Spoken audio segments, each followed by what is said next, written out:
let's take a look at how to make a simple tic-tac-toe style choice board in Microsoft Word. First, I'll click on my Insert drop-down menu to insert a new table. If I click on the small arrow next to Table, I can choose how large I want the table to be.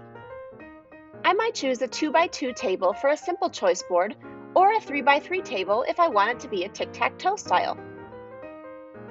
I like to drag the corner of my table to make it a little larger to give me space to work, although it will automatically expand as I begin to populate what's inside. I'm going to use this choice board to evaluate my students' learning at the end of teaching a unit about the Civil Rights Movement. I might ask my students to complete one activity from each column or one activity from each row.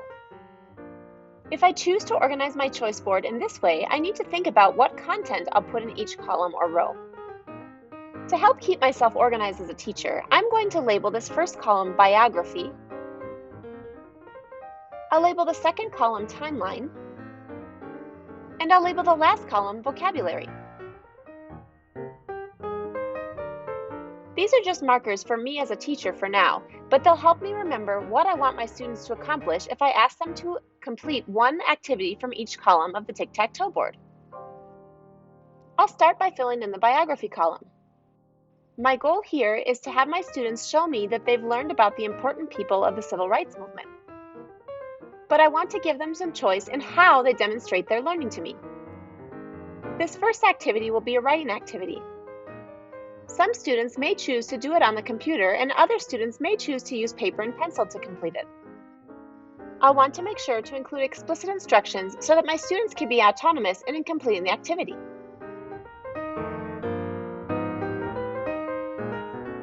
In the second option, students will use technology to show me what they know.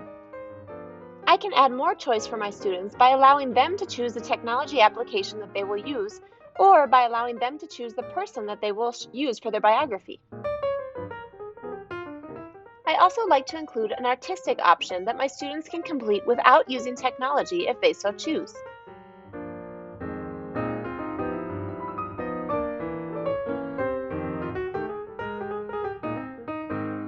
As I complete the rest of my choice board, I'll make sure that my other columns also include a writing option, a technology option, and an artistic option for my students to choose from. Microsoft Word also allows you to link text or images out to websites. I'll simply highlight the text that I wish to link. I'll do a two-finger click on my MacBook or secondary click and choose Hyperlink. Here, I'll paste the web address that I want to send my students to, and I'll click OK. Now my text has become a live link that will take my students directly to the vocabulary review.